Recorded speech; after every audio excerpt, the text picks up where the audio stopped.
Nous ne serons pas d'accord. Ce qui est écrit dans cette liste doit être complété, sinon nous ne l'accepterons pas. Dites à votre gendre de compléter tout ce qui est écrit sur cette liste, d'autres l'apportent complètement. Ce ne sera pas votre tour de changer, et notre demande demeure et ne peut changer pour personne. C'est ma position, et j'espère que je parle de l'opinion de tout le monde ici. Regarde qui parle. Tu es doué pour manger les rites de mariage des filles des autres. Quand allons-nous manger ensemble les tiens? Je veux dire, d'autres le complètent. Quand seras-tu inclus dans ces autres qui le font complètement, ou n'as-tu pas de filles? Tu fais référence à moi, Pauline, ou tu te montres juste? Si je fais référence à vous, c'est un euphémisme, inutile de me le demander, puisque vous savez que je vous parle, ou ai-je menti?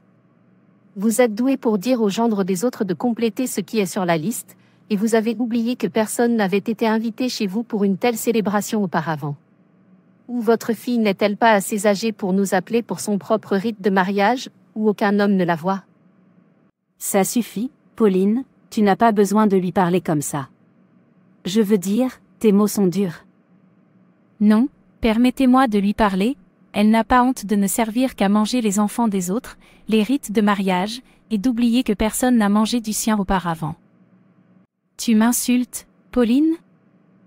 Tu n'es pas prêt à te laisser insulter, je te dis juste la vérité. Quand vas-tu nous appeler pour nous réunir et manger le rite de mariage de ta fille, ou tu n'y penses pas? Tu ne penses qu'à traîner les choses écrites dans la liste quand il s'agit des autres. Je ne te blâme pas, je me blâme moi-même d'être venu chez toi. Je m'en vais. S'il vous plaît, partez, arrêtez d'ordonner au mari de notre fille d'apporter tout ce qui est sur la liste parce que personne ne l'a ordonné dans votre maison auparavant. Oh non, j'en suis à un point tel que mes concitoyennes se moquent de moi chaque fois que nous nous réunissons pour le rite de mariage de leur fille. Je ne les blâme pas, si seulement ma fille avait amené un homme à la maison pour se marier, toute cette insulte n'aurait pas eu lieu.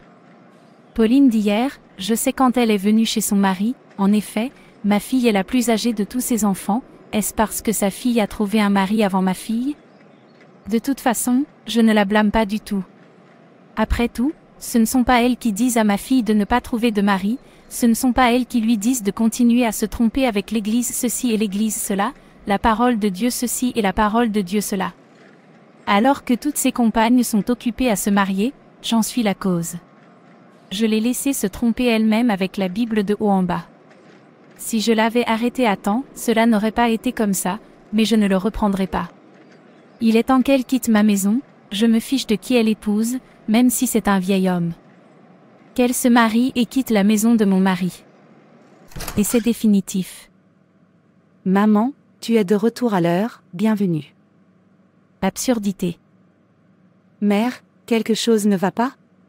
Tu as l'air très triste. Je regrette de t'avoir donné naissance, si j'avais su que tu apporterais la honte à ma vie, je t'aurais étranglé quand tu étais bébé. Mère, qu'ai-je encore fait?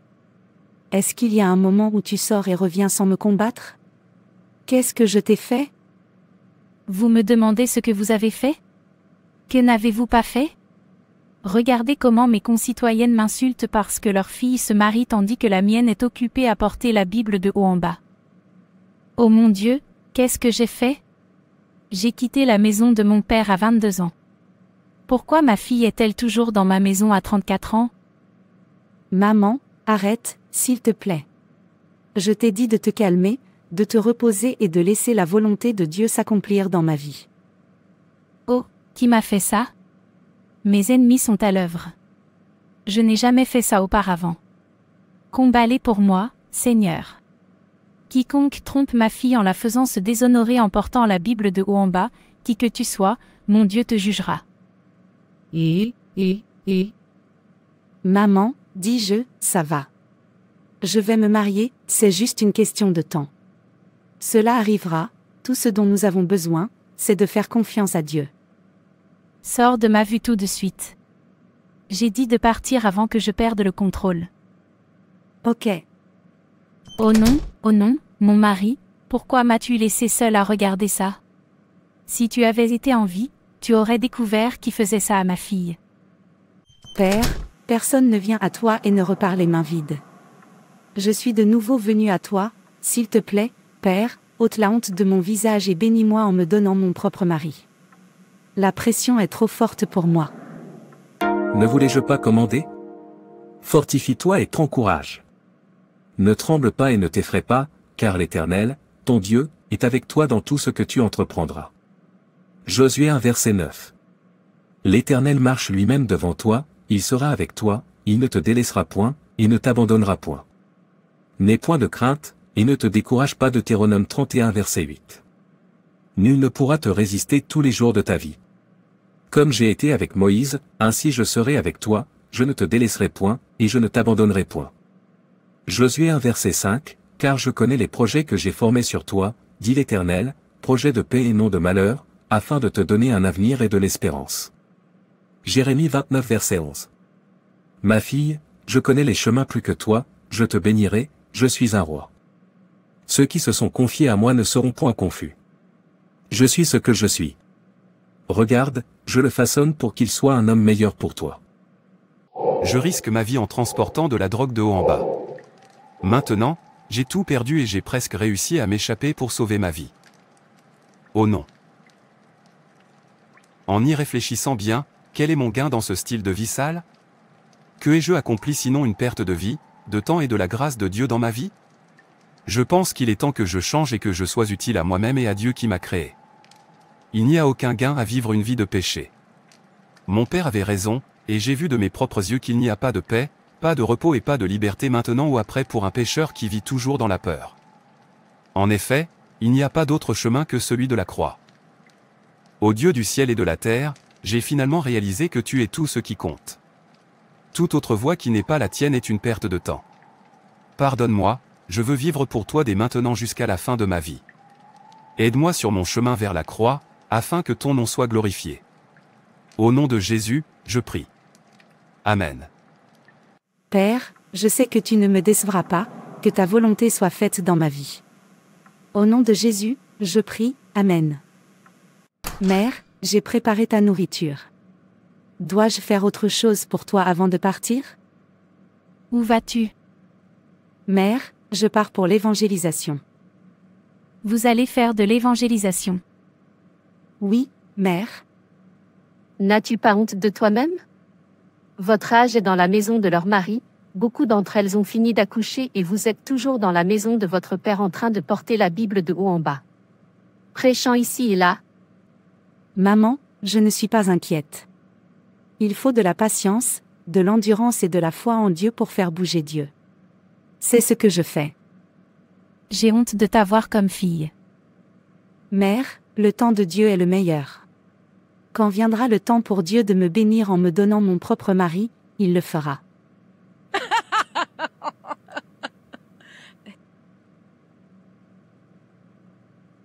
Le temps de Dieu est vraiment le meilleur moment.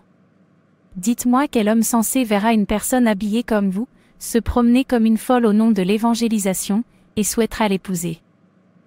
Je vois que tu ne t'apitoies pas sur ton sort.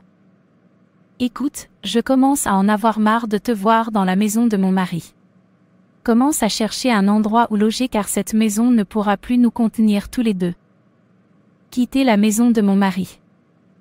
Vous êtes plus que suffisamment âgé pour avoir la maison de votre propre mari. Dieu n'abandonne jamais ceux qui mettent leur confiance en lui, mère. Je suis chrétienne et il y a beaucoup de choses qu'un chrétien ne doit pas faire quand les choses deviennent difficiles. Premièrement, ne vous concentrez pas sur ces désagréments. Vous n'en tirerez aucun avantage, sinon la dépression. Deuxièmement, ne comptez pas sur vos relations ou vos capacités, vous ne ferez qu'être déçus. Troisièmement, ne cédez pas aux émotions négatives, vous vous épuiserez.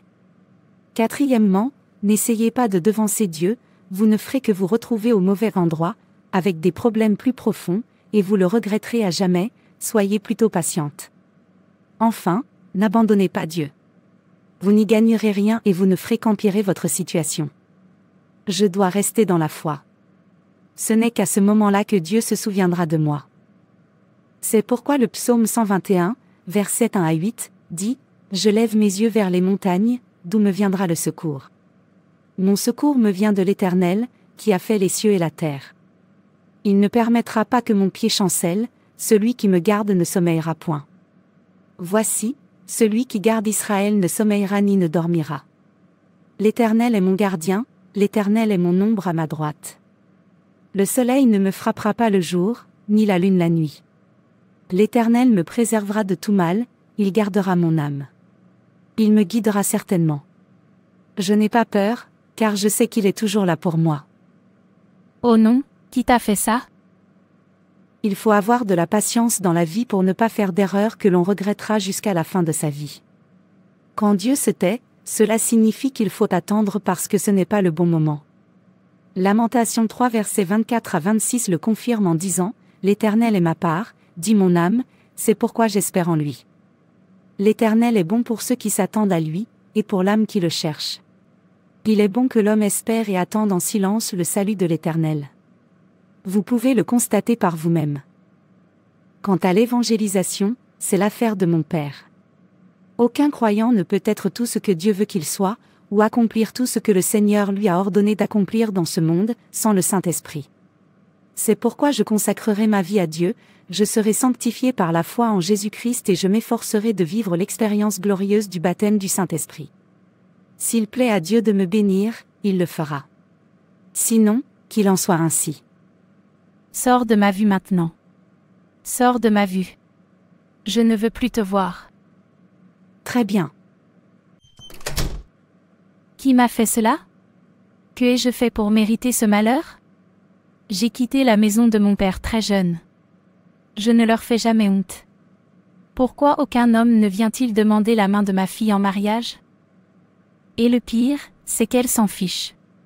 En fait, je sais quoi faire, il est temps que je la fasse commencer à chercher son propre mari. De quel côté dois-je aller aujourd'hui? Chut, ouah.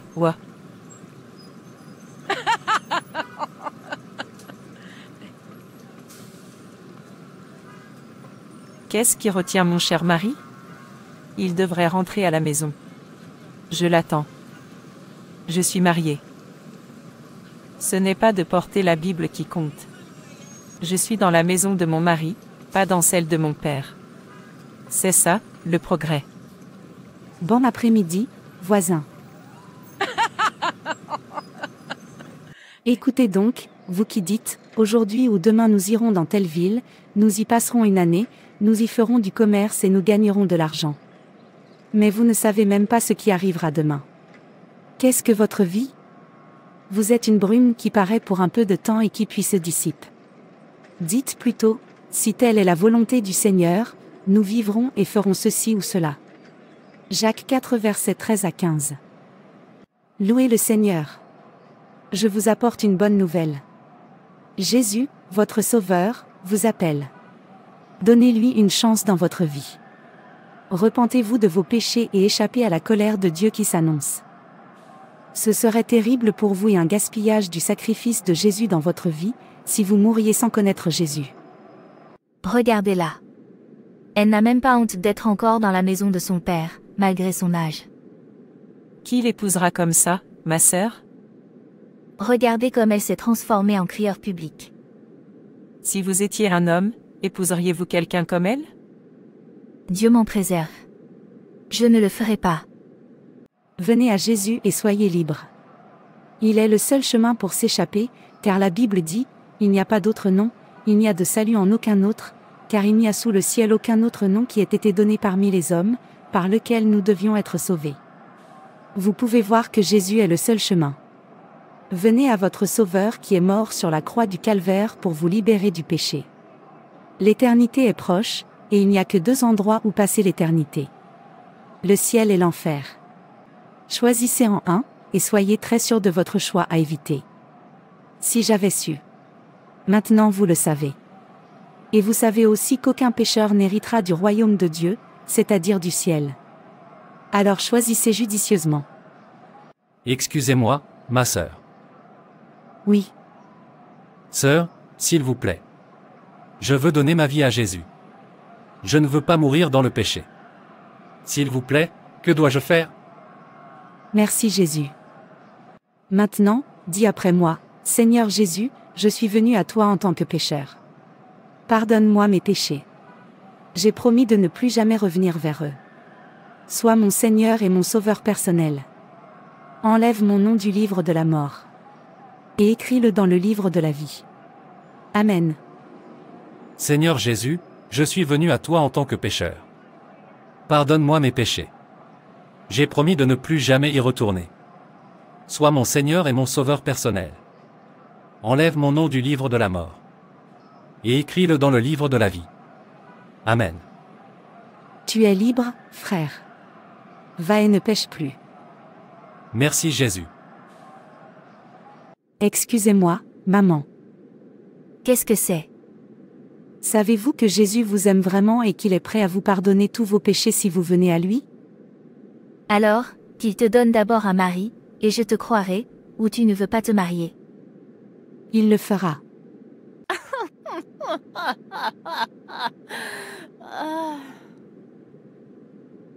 Oui, je n'ai pas raison. Ou alors c'est ton père ou Jésus qui va t'épouser? Va te marier d'abord, ensuite tu pourras venir me prêcher. Tu vieillis de jour en jour. Merci. Non-sens. En fait, tu es dans mon cœur. C'est exactement ce que je recherche, l'occasion de lui dire avant que tu le fasses pour moi. Bien sûr, ne sommes-nous pas des oiseaux de la même plume qui se rassemblent? Quelle est honte pour une fois. Oh mon Dieu, la moquerie est trop forte. J'ai mal. Sauve-moi de cette honte. Néanmoins, que ta volonté soit faite dans ma vie, car ta volonté est parfaite et donne une paix et une joie éternelle. L'os de mes os, qu'est-ce qui te retient? Viens me trouver, s'il te plaît. La honte est trop forte pour moi. Où es-tu? Viens, s'il te plaît, j'attends. Mon cœur souffre en t'attendant. Ne me fais pas attendre plus longtemps. Brise toutes les barrières qui te retiennent et viens me trouver. Monsieur, j'ai fini d'organiser les charges. Ok, ton argent c'est $20. Viens le chercher.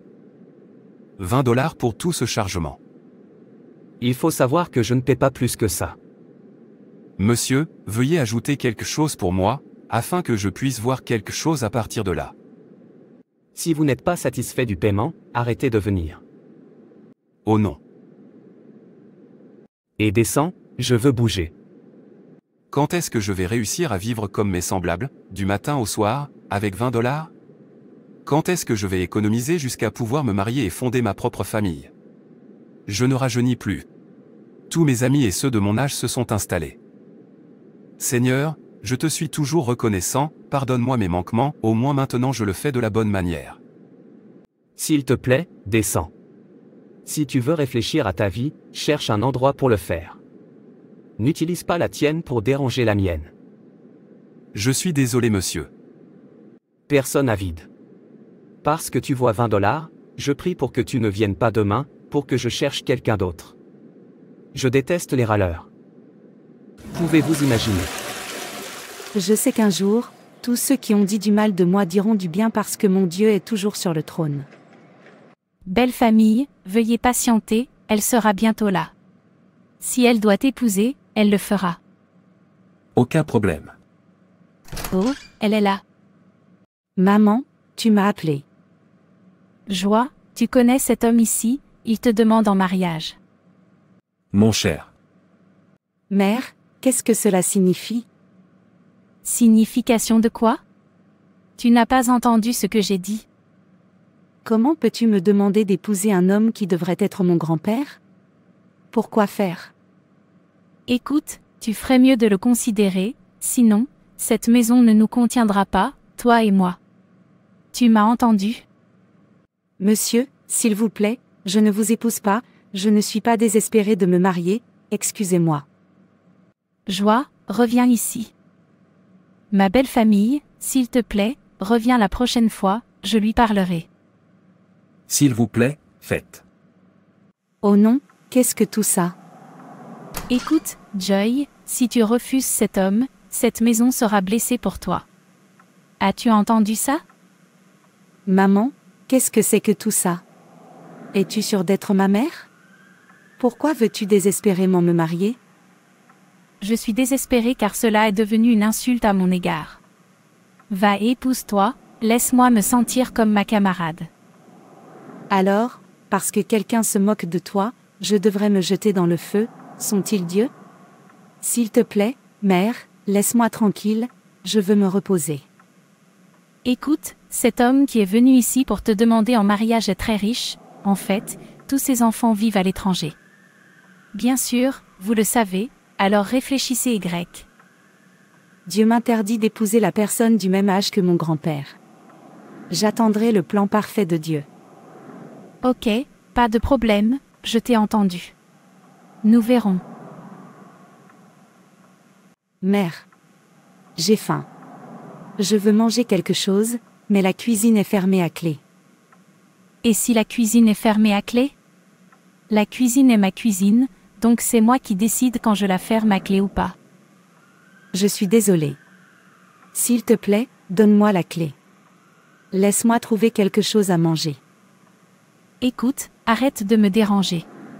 Si tu veux avoir une cuisine, va te marier, pour avoir ta propre cuisine. C'est la cuisine de mon mari. Je ne l'ouvre sous aucun prétexte. Maintenant, sors de ma vue. C'est absurde, car je t'ai permis d'utiliser ma cuisine comme tu le souhaitais. C'est pourquoi tu n'es pas gêné par le mariage. Viens et entre à nouveau dans ma cuisine. Laisse-moi voir. Très bientôt, je te poursuivrai hors de cette maison. Cherche ton propre mari. Laisse-moi avoir des petits-enfants. Oh Dieu mon Père, je suis fatiguée. J'ai besoin de mon propre mari. Qu'il vienne me trouver. S'il n'est pas prêt, faites-le prêt.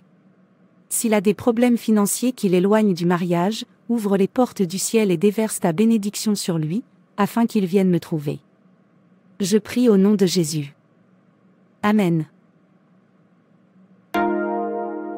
Ange. Mon Seigneur. Va préparer son mari. Il est temps. Oui, mon Seigneur. Aujourd'hui c'est encore pire. Je n'ai vu aucun travail. Peter. John, tu es là, qu'est-ce qui t'a amené ici après si longtemps? Pierre, mon ami, devine quoi? Mon frère a accepté de t'embaucher dans son entreprise. Allons, Dieu t'a favorisé, je ne croyais même pas qu'il t'accepterait, mais à ma grande surprise, il a dit oui, sans poser de questions sur tes qualifications. Quoi? Comment? Es-tu sûr? Allez, prépare-toi, laisse-moi d'abord t'emmener à lui, je t'ai ouvert la voie, tu n'as pas de problème. Oh Dieu, tu es grand, finalement, tu t'es souvenu de moi. J'ai réussi, Peter a finalement réussi dans la vie. Sois glorifié, ô Seigneur. Je n'aurais pas pu le faire sans toi. Je t'en suis reconnaissant. Merci. S'il te plaît, Père. Tu m'as donné plus que ce à quoi je n'aurais jamais pensé. J'ai besoin d'une femme, d'un os de mes os. S'il te plaît, laisse-moi la trouver. Que ce soit le signe. Lorsque je sors ce matin, toute première dame qui s'habille sincèrement et montre un signe de crainte de Dieu, qu'elle soit ma femme. Combien d'années ai-je maintenant? Aucun homme ne m'a jamais dit bonjour, et encore moins demandé ma main en mariage. Je commence à penser que ma mère et tous ces gens qui se moquaient de moi avaient raison. Peut-être que je ne suis pas attirante comme je suis. En y réfléchissant bien, qui voudrait m'épouser dans ces conditions? Il pourrait penser que je suis déjà mariée à cause de ma façon de m'habiller. Je ne rajeunis plus. Je pense que je devrais changer ma façon de m'habiller et arrêter toute cette évangélisation. Cela ne m'aide pas. À partir de maintenant, je vais commencer à m'habiller comme une femme célibataire à la recherche d'un mari. Je vais faire exactement cela. J'ai besoin d'un mari, s'il vous plaît. En fait, arrêtez de prêcher. Je suis fatiguée. Je ne pense pas que je continuerai à faire semblant de ne pas être inquiet. Par quoi je meurs intérieurement. Ma patience est à bout. Je vais chercher un mari. Je m'en fiche. Je m'en fiche. Laissez-moi être comme mes camarades. Abeg. Très bien, je suis prêt à partir maintenant, il n'y a aucune chance qu'il ne m'arrête pas. Père céleste, je m'en vais. Dirige mes pas. Ô Dieu, s'il te plaît, dirige-moi vers ma femme. Assez de paraître saint, ça ne me profite pas. S'il vous plaît, j'ai besoin d'un mari. Toute femme célibataire qui passe ici et qui s'habille bien est ma femme. Maintenant, je suis attirante, où sont-ils? Non, ça ne peut pas être cette personne. Je ne trouve pas ma femme. Dieu, je sais que tu sais ce qui est le mieux pour moi, il y a une raison à tout ce qui est arrivé. Je sais que tu m'entends et que tu réponds à mes prières. Sois glorifié. Je vais attendre l'année prochaine. Que ta volonté soit faite dans ma vie. Les êtres humains, le manque de foi et de patience, ont ruiné mon plan pour elle. Mon plan est qu'elle profite de son mariage. À cause de son impatience, elle a utilisé sa main pour prolonger mon plan pour elle. Puisque c'est son choix, qu'il en soit ainsi jusqu'à ce qu'elle revienne à la raison. Je pensais que si j'arrêtais l'œuvre de Dieu et que je commençais à m'habiller comme ça, je verrais un mari. Pourquoi je ne vois pas d'hommes authentiques? Je ne vois que des faux hommes. Les playboys mangent et courent. Oh non, donc s'habiller n'est pas la cause après tout. À bien y réfléchir, y a-t-il un homme raisonnable qui aimerait épouser une femme habillée comme moi? Oh Dieu, je suis désolée. Je sais que tu as un bon plan pour moi. S'il te plaît, pardonne mon immaturité. Mariage ou pas, je t'adorerai. Après tout, la terre n'est pas un endroit permanent. Personne ne sait quand il ou elle quittera la terre, alors pourquoi est-ce que je me tue à cause de quelque chose qui va bientôt disparaître? Père, pardonne-moi de m'être rebellé contre toi. Je suis maintenant prêt à te servir jusqu'à ma mort. Je ne reculerai plus à cause des désirs terrestres ou des persécutions. Si je devais tomber à cause des persécutions et des épreuves, cela signifierait que je ne suis pas qualifié pour la course céleste. Nous saluons le retour. C'est une nouvelle année. Je vais partir à la recherche de ma femme. Dieu, souviens-toi de notre accord, ma femme est la première femme célibataire qui semble sincère. Mon Dieu le fera. Pourquoi devrais-je donner à Dieu une condition pour l'adorer? Rien de tel que moi. Dieu, tu es grand. Waouh, je l'ai trouvé. Louez le Seigneur, enfant de Dieu. Il est bon de toujours rendre gloire à Dieu. Oui, j'ai trouvé ma femme. Sois glorifié, Dieu. S'il vous plaît, excusez-moi, ma sœur. Oui. S'il te plaît, je veux te connaître davantage. Peux-tu m'emmener voir ta famille? Pourquoi j'espère qu'il n'y a pas de problème? Non, je veux que tu. S'il te plaît, épouse-moi. Ne dis pas non, s'il te plaît. Quoi? S'il te plaît. Qui suis-je, Dieu? Tu as agrandi mon manteau. Je t'aime mon amour. Je t'aime aussi.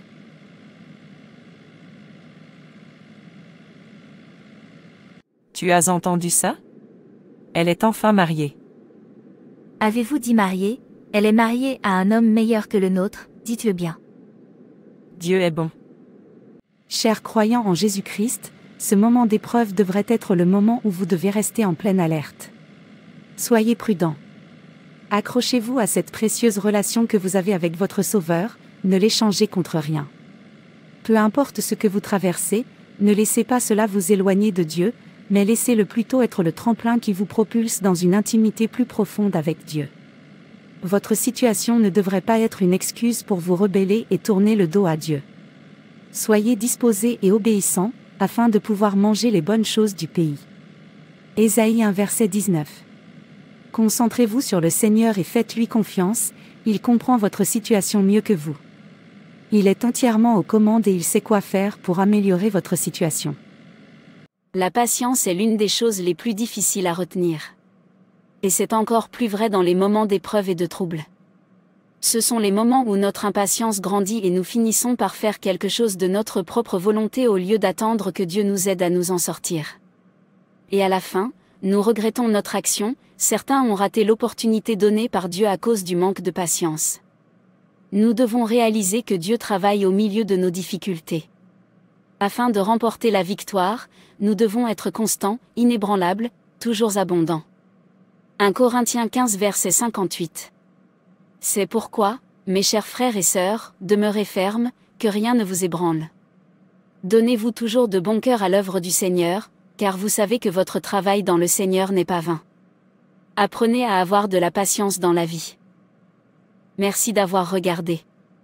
N'hésitez pas à vous abonner, à aimer et à partager. Que Dieu vous bénisse. Et rappelez-vous que Jésus vous aime vraiment.